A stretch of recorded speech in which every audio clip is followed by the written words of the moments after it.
اللي احنا عايشينه في جمهوريه مصر المخروبه، مش على ايدين العسكر، على ايدين اهلها. ايوه احنا اللي خربنا البلد، احنا اللي خربنا مصر بسكوتنا، احنا اللي خربنا مصر بجبننا.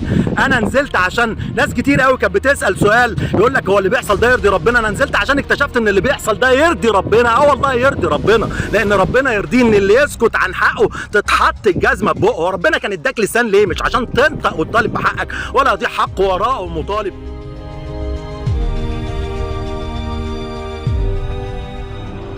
من قلب الصعيد يا سيسي احنا نازلين وهندعم 12/7 ومش هندعم اي حد تاني. نازلين لك يا ود الوطيه.